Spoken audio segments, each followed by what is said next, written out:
সংস্কারের মাধ্যমে নতুনভাবে যাত্রা শুরু করবে বাংলাদেশ, জাতির উদ্দেশ্যে ভাষণের প্রধান উপদেষ্টা। বিশিষ্ট নাগরিকদের নেতৃত্বে 6 কমিটি গঠন।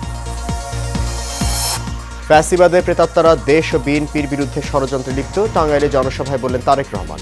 রুখে দিতে নেতাকর্মীদের প্রতি আহ্বান। এবং নতুন নিয়োগপ্রাপ্ত 8 ডিসির নিয়োগ বাতিল, 4 জনকে রদবদল। সচিবালয়ে বিশৃঙ্খলা ঘটনার তদন্ত কমিটি গঠন, জানালো মন্ত্রিপরিষদ সচিব।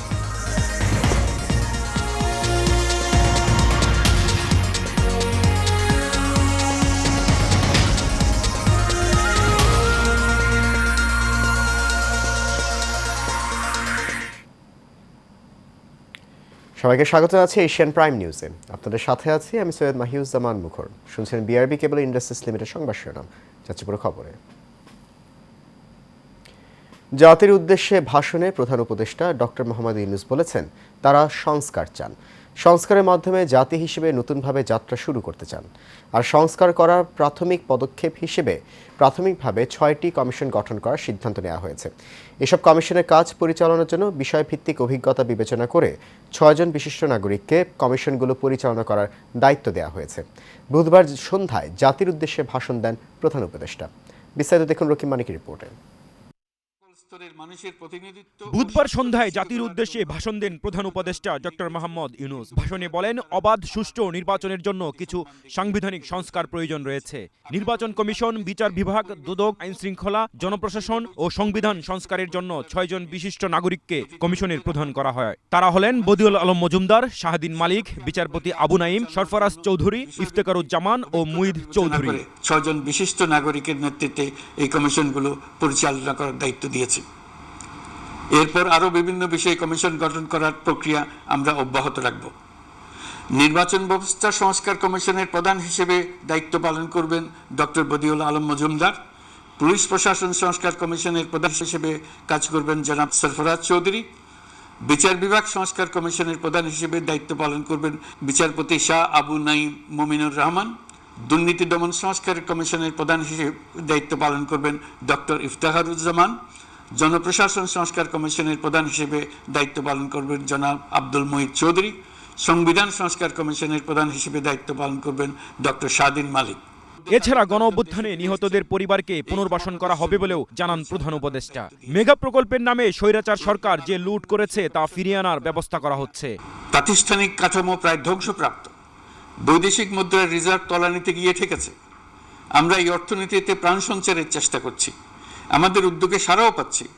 ঠিক এই সময়ে আমাদের শিল্প কারখানাগুলো বন্ধ হয়ে যাক, অকার্যকর হয়ে যাক, এটা আমাদের অর্থনীতিতে বিরাট আঘাত পড়বে। সেটা কিছুতেই আমাদের কাম্য হতে পারে না। শ্রমিক ভাই বোনদের অনেক দুঃখ আছে, কিন্তু সেই দুঃখ প্রকাশ করতে গিয়ে আপনাদের মূল জীবিকা বন্ধ হওয়ার উপক্রম হলে সেটা ঠিক হবে না। বন্যা মোকাবেলায় সেনাবাহিনী সহ দেশের মানুষের সহযোগিতার জন্য প্রশংসা করেন প্রধান উপদেষ্টা। পক্ষে আলোচনা করে বিশিষ্ট নাগরিক রকিব মানিক, এশিয়ান টেলিভিশন, ঢাকা। দায়িত্ব দিয়েছে। বিএনপি চেয়ারপারসন বেগম খালেদা জিয়ার 17তম কারামুক্তি দিবস আজ। 2007 সালের 3 সেপ্টেম্বর তৎকালীন সেনা সমর্থিত তত্ত্বাবধায়ক সরকার ক্যান্টনমেন্টের মইনুল রোডের বাড়ি থেকে সাবেক প্রধানমন্ত্রী খালেদা জিয়াকে গ্রেফতার করে। প্রায় 2008 সালের 11 সেপ্টেম্বর তাকে মুক্তি দেওয়া হয়। এরপর থেকে দলীয় প্রধানের মুক্তির এই দিনটিকে বিএনপির কারামুক্তি দিবস হিসেবে পালন করে আসছে। 2007 সালে খালেদা জিয়াকে গ্রেফতার করার পর আদালত তার জামিন না মঞ্জুর করলে সংসদ ভবন এলাকার একটি বাড়িকে সাব জেল ঘোষণা করে তাকে সেখানে রাখা হয়। এরপর 2008 সালের 11 সেপ্টেম্বর খালেদা জিয়া মুক্তি পান। সেদিন বিএনপি, যুবদল ও ছাত্রদলের নেতৃবৃন্দ বেগম খালেদা জিয়াকে আনন্দের সাথে তার নিজ বাসায় নিয়ে যান। সাজানো মামলায় 17 বছর দণ্ডিত হয়ে বিএনপি চেয়ারপারসন বেগম খালেদা জিয়া নিজের একাদশ ও দ্বাদশ কারামুক্তি দিবসেও কারাগারেই ছিলেন। দিবসটি উপলক্ষে এক বাণীতে বিএনপি মহাসচিব মির্জা ফখরুল ইসলাম আলমগীর বিএনপি চেয়ারপারসনের সুস্বাস্থ্য ও দীর্ঘায়ু কামনা করেছেন।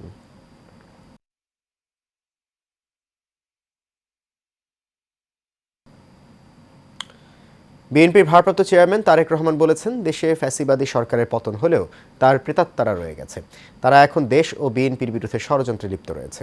সব ষড়যন্ত্র বিএনপির নেতাকর্মীরা প্রতিহত করবে। বিকেলে টাঙ্গাইলের গোপালপুর শ্রুতি VM পাইলট উচ্চ বিদ্যালয় মাঠে সাবেক উপমন্ত্রী অ্যাডভোকেট সালাম পিন্টুর মুক্তির দাবিতে আয়োজিত সমাবেশে ভার্চুয়ালি প্রধান অতিথির বক্তব্যে এসব কথা বলেন। দেখুন মণ্ডলের নামে রিপোর্ট। টাঙ্গাইলের গোপালপুর সুতি বিএম পাইলট উচ্চ বিদ্যালয় মাঠে সাবেক উপমন্ত্রী অ্যাডভোকেট ছালাম পিন্টুর মুক্তির দাবিতে আয়োজিত সমাবেশের চিত্রটা ছিল আগের চেয়ে ভিন্ন। কেননা এই সমাবেশের প্রধান অতিথি বিএনপির ভারপ্রাপ্ত চেয়ারম্যান তারেক রহমান। সমাবেশ শুরুর আগে কানায় কানায় পরিপূর্ণ মাঠে জিয়ার সৈনিক এক হও লড়াই করো স্লোগানে মুখরিত হয়ে ওঠে। এ সময় প্রধান অতিথির বক্তব্য তারেক রহমান বলেন, দেশে ফ্যাসিবাদী সরকারের পতন হলেও তার প্রেতাত্মারা রয়েছে। এসব প্রেতাত্মা দেশ ও বিএনপির বিরুদ্ধে ষড়যন্ত্রে লিপ্ত রয়েছে। সব ষড়যন্ত্র বিএনপির নেতাকর্মীরা প্রতিহত করবে। প্রিয় ভাই বোনেরা, শুধু রাজনৈতিক লক্ষ্য অর্জন করলেই আমরা বাংলাদেশকে গড়ে তুলতে পারবো না। তিনি আরো বলেন, গণতান্ত্রিক যে বিজয় তার একটি অংশ অর্জিত হয়েছে, কিন্তু মূল লক্ষ্য অর্জন করতে গিয়ে বিএনপির অনেক নেতাকর্মী হামলা মামলার নির্যাতনের শিকার হয়েছে। এছাড়া শত শত নেতাকর্মী জীবন দিয়েছে। আমাদেরকে যেরকম রাজনৈতিক যে অধিকার, রাজনৈতিক যে লক্ষ্য, সেটি যেমন আমাদেরকে অর্জন করতে হবে, একইভাবে আমাদেরকে অর্জন করতে হবে জনগণের অর্থনৈতিক মুক্তি। উপজেলা বিএনপির সভাপতি খন্দকার জাহাঙ্গীর আলম রুবেল এর সভাপতিত্বে বিএনপির কেন্দ্রীয় নির্বাহী কমিটির vice chairman advocate Ahmed Azam Khan, কেন্দ্রীয় কমিটির প্রচার সম্পাদক সুলতান সালাউদ্দিন টুকু, বিএনপির সাংগঠনিক সম্পাদক বেনজির আহমেদ টিটু, কেন্দ্রীয় নির্বাহী কমিটির সদস্য অ্যাডভোকেট ওবায়দুল হক নাসির সহ জেলা বিএনপির সভাপতি হাসানুজ্জামান শাহিন ও সাধারণ সম্পাদক অ্যাডভোকেট ফরাদ ইকবাল, জেলা বিএনপির সাবেক সদস্য সচিব মাহমুদ হক শানু বক্তব্য রাখেন। এর পূর্বে বিকেল ৩টায় অনুষ্ঠান স্থলে কেন্দ্রীয় জাসুসের আয়োজনে সাংস্কৃতিক অনুষ্ঠান অনুষ্ঠিত হয়। মণ্ডলের নাম এশিয়ান টেলিভিশন। পদবঞ্চিতদের দাবি ও অভিযোগ থাকায় নতুন নিয়োগপ্রাপ্ত ৮ জেলা প্রশাসকের নিয়োগ বাতিল করা হয়েছে। সেই সাথে ৪ জেলার ডিসিকে রদবদল করা হয়েছে। দুপুরে সচিবালয়ে এক ব্রিফিংয়ে জনপ্রশাসন মন্ত্রণালয়ের সিনিয়র সচিব মুখলিসুর রহমান এসব কথা বলেন। এ সময় তিনি জানান, নিয়োগ বাতিল হয়েছে লক্ষ্মীপুর, জয়পুরহাট, কুষ্টিয়া, রাজশাহী, সিরাজগঞ্জ, দিনাজপুর, রাজবাড়ী, শরীয়তপুর জেলায় নিয়োগপ্রাপ্তদের। তারা পূর্বের পদে দায়িত্ব পালন করবেন। তিনি আরও জানান, ডিসি নিয়োগ নিয়ে সচিবালয়ে মঙ্গলবার যে হট্টগোল হয়েছে তা অনাকাঙ্ক্ষিত। এজন্য ১ সদস্যের কমিটি গঠন করা হয়েছে। সেই কমিটি ৫ কার্যদিবসের মধ্যে প্রতিবেদন জমা দেবে। সিনিয়র আরও সচিব বলেন, নিয়োগপ্রাপ্ত নতুন ডিসিদের বিরুদ্ধে আসা অভিযোগগুলো যাচাই বাছাই করা হচ্ছে। ৭ সচিবের পদ শূন্য আছে, দ্রুত তা পূরণ করা হবে বলেও জানান তিনি।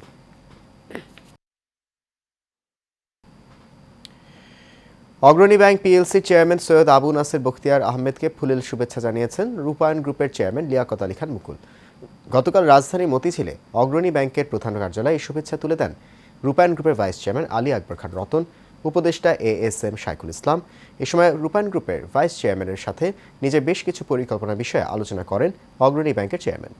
সৈয়দ আবু নাসের বখতিয়ার বলেন, টেকসই অর্থনীতি পুনর্গঠনে অগ্রণী ব্যাংককে জনগণের আস্থার কেন্দ্রবিন্দুতে পরিণত করতে কাজ করবেন তিনি। একই সাথে ক্ষুদ্র ও মাঝারি উদ্যোক্তাদের ব্যবসা বান্ধব ব্যাংক হিসেবে অগ্রণী ব্যাংককে প্রস্তুত করতে চান নতুন এই চেয়ারম্যান। এ সময় অগ্রণী ব্যাংকের ব্যবস্থাপনা পরিচালক ও সিইও মোর্শেদুল কবির, রূপায়ণ গ্রুপের DGM finance and treasury Abdul Kader Mia, manager bank and finance Amilendu Pal Tapu ও head of media and communication Habibur Rahman Palash উপস্থিত ছিলেন। আর এই পর্যায়ে থাকছে সারা বাংলা প্রসঙ্গ।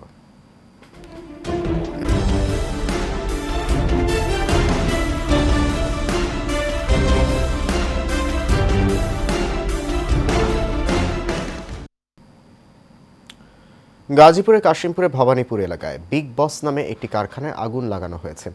আজ বুধবার বেলা 11:30টার দিকে এই আগুন দেওয়ার ঘটনা ঘটে। খবর পেয়ে ফায়ার সার্ভিসের কর্মীরা ঘটনাস্থলে গেলে বিক্ষুব্ধ শ্রমিকেরা তাদের তাড়িয়ে দেন। কাশিমপুর থানা পরিদর্শক মহিউদ্দিন আহমেদ বলেন, বেক্সিমকো গ্রুপের কারখানার শ্রমিকেরা বকেয়া বেতনের দাবিতে বিক্ষোভ করে। এ সময় তারা অন্যান্য কারখানা বন্ধ করতে বিভিন্ন কারখানায় হামলা ও ভাঙচুর চালায়। তবে পরিস্থিতি নিয়ন্ত্রণে পুলিশ চেষ্টা করছে। প্রত্যক্ষদর্শী কয়েকজন বলেন, আজ সকাল থেকে বকেয়া বেতনের দাবিতে বেক্সিমকো কারখানার শ্রমিকেরা আন্দোলন শুরু করেন। তারা সড়কও অবরোধ করেন। পরে বেলা 11:30টার দিকে একদল বিক্ষুব্ধ শ্রমিক বিগ বস কারখানায় আগুন ধরিয়ে দেন। পরে তারা লাঠি সোঁটা নিয়ে অবস্থান নেন।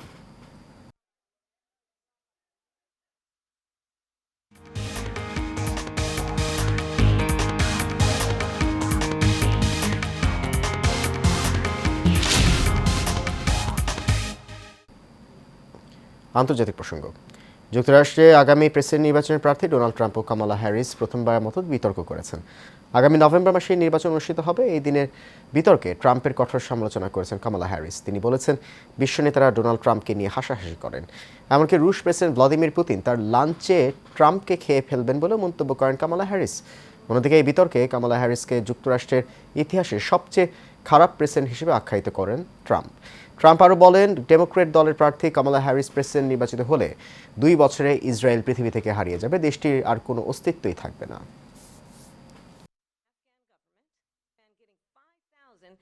এ পর্যায়ে থাকছে বাণিজ্য সংবাদ।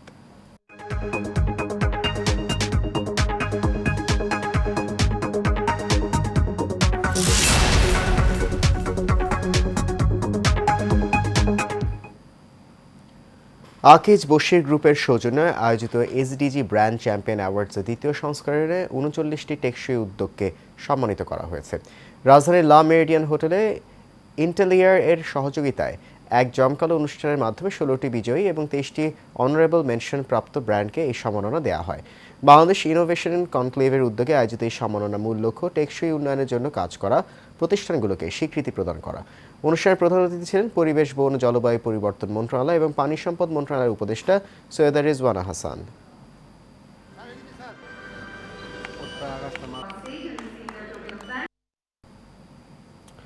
রাজধানীর দারুস সালাম থানাধীন মিরপুর 1-এ মুক্তিযোদ্ধা শপিং কমপ্লেক্সের মার্কেটটি স্থানীয় একদল দুর্বৃত্ত কর্তৃক দখল চেষ্টার অভিযোগ উঠেছে।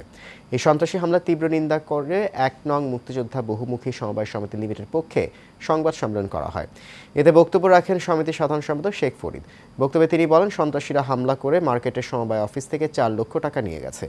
সেনাবাহিনী ও পুলিশ খবর পেয়ে ঘটনাস্থলে আসলে তারা সবাই পালিয়ে যায়। এই ঘটনাকে কেন্দ্র করে দারুস সালাম থানায় একটি মামলা দায়ের করা হয়েছে। এবার সিওডিএল প্রেজেন্টস হেলথ অ্যান্ড বিউটি। বন্যায় মানুষ ও গবাদি পশু সহ ভয়াবহ দুর্গতির আশঙ্কায় থাকে। বন্যা কবলিত এলাকাগুলোতে বন্যা ও বন্যা পরবর্তী সময় নানা ধরনের রোগবালাই দেখা যায়। এর মধ্যে পানি ও কীটপতঙ্গ বাহিত রোগের সংখ্যাই বেশি। বিস্তারিত দেখুন রফিকুল ইসলাম রনির রিপোর্টে। বন্যায় মানুষ, পশু পাখি ভয়াবহ দুর্গতির আশঙ্কায় রয়েছে। বন্যা কবলিত এলাকায় বন্যা ও বন্যা পরবর্তী সময়ে নানা ধরনের রোগবালাই দেখা যায়। এর মধ্যে পানি ও কীটপতঙ্গ বাহিত রোগের সংখ্যাই বেশি, যার বিস্তার সংক্রামক ব্যাধি বেড়ে যায় নানানভাবে। বন্যা পরবর্তীতে যে সমস্যাটা সবচেয়ে বেশি হয় সেটা হলো 2টা সমস্যা আমরা খুব বেশি পাই। একটা হলো ডায়রিয়া, আর হলো চর্মরোগ, যেটাকে বলে স্কিন ডিজিজ, যে জিনিসগুলো। এবং আসলে আমাদের যে টিমগুলো দেশের বিভিন্ন অঞ্চলে কাজ করছে, প্লাস আমাদের যেসব কলিগরা যারা বন্যা দুর্গত এলাকায় সার্ভিস দিচ্ছেন, চিকিৎসা সেবা দিয়ে আসছে, সেই সব তথ্য আমি নিজে পার্সোনালি যে এলাকাগুলোতে ঘুরে আসছি মানে চিকিৎসা সেবার জন্য, সেখানে আমি আসলে এই 2টা ডিজিজ সবচেয়ে বেশি পেয়েছি। বন্যার সময় পানিবাহিত রোগগুলো বেশি হয়, যার কারণ তখন পানির উৎসগুলো সংক্রমিত হয়, নলকূপ ডুবে যায়, বিশুদ্ধ পানির অভাবে দেখা দেয় আমাশয়, ডায়রিয়া সহ পানিবাহিত রোগের। এই সময় সঠিক নিয়মে চলার পরামর্শ চিকিৎসকদের। এই অঞ্চলগুলোতে সরকার থেকে যথেষ্ট ভালো উদ্যোগ নেওয়া হয়েছে। বিভিন্ন সময় বিভিন্ন স্বাস্থ্যসেবা যারা সংশ্লিষ্ট তারা ওখানে কাজ করে আসছে। তো যেই কারণে অনেকখানি মানে আশা হলো, তবে আরও কিছু কাজ করতে হবে আমাদের সবাইকে। বন্যা দুর্গত অঞ্চলগুলোতে বিশুদ্ধ পানির অভাব কিছুটা তো আছেই, এবং যেই কারণে বিভিন্ন মানে টিম যারা যাচ্ছেন তারা পানি বিশুদ্ধকরণ ওষুধ, তারপরে হলো খাবার, স্যালাইন, এগুলো নিয়ে যাচ্ছেন। তো আসলে এই বিষয়টাতে আসলে আমাদেরকে আরও কাজ করতে হবে, এবং সবাই কাজ করছেন, এবং আমাদেরকে আরও কাজ করে যেতে হবে। আটকে থাকা পানিতে ম্যালেরিয়া, ডেঙ্গু সহ নানান রোগের জীবাণু সহজেই বংশবিস্তার করতে পারে, তাই সতর্ক থাকার আহ্বান চিকিৎসকদের। এর সাথে শেষ করবো এশিয়ান প্রাইম নিউজ। তার আগে বিআরবি কেবল ইন্ডাস্ট্রিজ লিমিটেড সংবাদ শিরোনামগুলো জানিয়ে দিচ্ছি আরও একবার।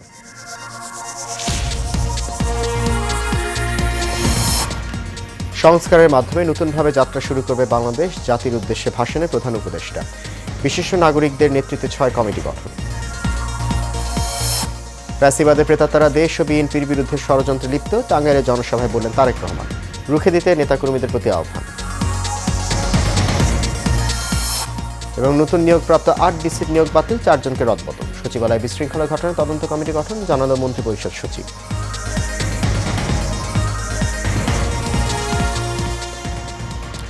এশিয়ান প্রাইম নিউজ এ পর্যন্তই। আমাদের পরবর্তী আয়োজন দেখার আমন্ত্রণ রইল। এতক্ষণ সঙ্গে থাকার জন্য অনেক ধন্যবাদ সবাইকে। শুভরাত্রি।